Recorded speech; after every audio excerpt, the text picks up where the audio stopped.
संजीव, आपकी तरफ मैं रुख करना चाहूंगा क्योंकि अब राहुल गांधी को सुप्रीम कोर्ट से काफी बड़ी राहत मिली है, तो कांग्रेस के नजरिए से, क्योंकि आप कांग्रेस को कवर करते हैं, कांग्रेस को कितनी मजबूती मिली है, नैतिक बल में कितनी बढ़ोतरी हुई है? क्योंकि कल से कांग्रेस लगातार ये दावा कर रही है कि नफरत पर यह मोहब्बत की जीत है। आगे अब रणनीति क्या रहने वाली है जब राहुल गांधी लोकसभा में आएंगे, 2024 में प्रधानमंत्री मोदी के खिलाफ उतरेंगे, आगे क्या देखने को मिलेगा?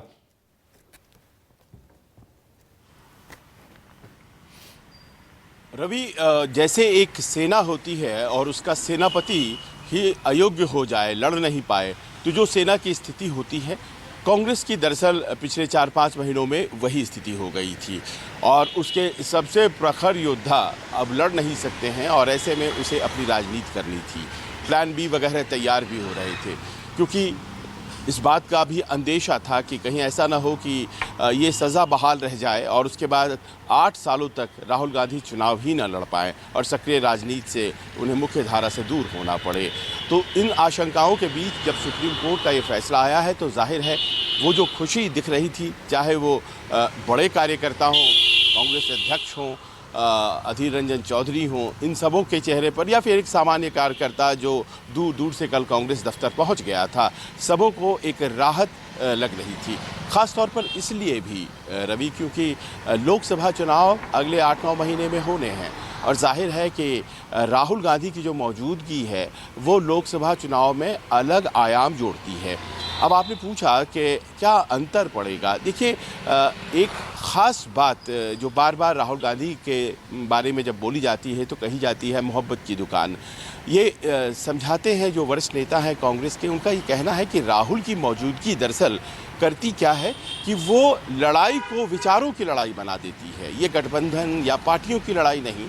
वैचारिक लड़ाई में तब्दील करती है। और ये जो मोहब्बत की दुकान है, ये अपने आप में एक विचारधारा के 3 सूत्र शब्द हैं। और आप ये सोचिए कि एक तरफ वैसे लोगों का जमावड़ा होगा जो कि मोहब्बत की दुकान वाली थ्योरी में विश्वास करते हैं और दूसरी तरफ उनका जो इसमें विश्वास नहीं करते हैं। और राहुल की मौजूदगी सीधे सीधे जो वोट बैंक है उसको 2 दिशाओं में विभाजित कर देती है। फिर ये गठबंधन किसका मजबूत है, किसका कमज़ोर है, ये अपने आप में बहुत महत्वपूर्ण नहीं रह जाता है और इसीलिए राहुल गांधी अब सिंबल हो गए हैं। दूसरी बात ये भी कि कहा यह जाता है कि राहुल गांधी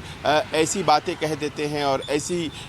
उनकी समझदारी है जो कि अपने आप में हास्यास्पद हो जाती है। तो ये कांग्रेसियों का मानना है गए ज़माने की बातें थी, उस वक्त ब्रांड करने की एक कोशिश हुई थी, लेकिन भारत जोड़ो यात्रा के बाद जो राहुल गांधी आज दिखाई पड़ रहे हैं वो गहराई लिए हुए हैं, परिपक्व हैं और जाहिर है भारतीय जनता पार्टी के लिए एक चिंता का सबब है क्योंकि इस बार जो राहुल गांधी अगर संसद में वापस अगले सप्ताह आ जाते हैं और मणिपुर जैसे मुद्दों को आवाज़ देने की उन्हें अवसर मिलता है तो जाहिर है कि वो मणिपुर होकर के आए हैं तो वो गहराई दूसरी होगी। अगर वो अविश्वास प्रस्ताव पर बोलते हैं जो जिस धारदार तरीके से वो कह पाएंगे, विपक्ष में सभी मानते हैं, वैसे कोई नहीं कह सकता है। और आखिर में सबसे महत्वपूर्ण ये है कि जो इंडिया अलायंस है, इंडिया अलायंस को बहुत ज़्यादा संबल और ताकत मिलेगी, ये मानना है कांग्रेस के साथ साथ इंडिया अलायंस के दलों का भी। क्योंकि आपको याद होगा पिछली दफ़ा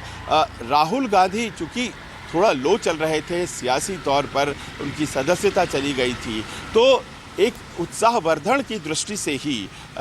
सोनिया गांधी की मौजूदगी को वहां देखा गया था बेंगलुरु में। अब मुंबई में जब राहुल गांधी वहां होंगे तो जाहिर है कि वो जो लो चल रहे थे या फिर कांग्रेस थोड़ा सा अपने आप को बैकफुट पर पा रही थी, वो दिक्कतें नहीं होंगी। और माना ये जाता है कि अगर कांग्रेस मजबूत तो विपक्षी गठबंधन मजबूत। तो ऐसे में जबकि कांग्रेस को मजबूती का एक सबसे बड़ा राहुल गांधी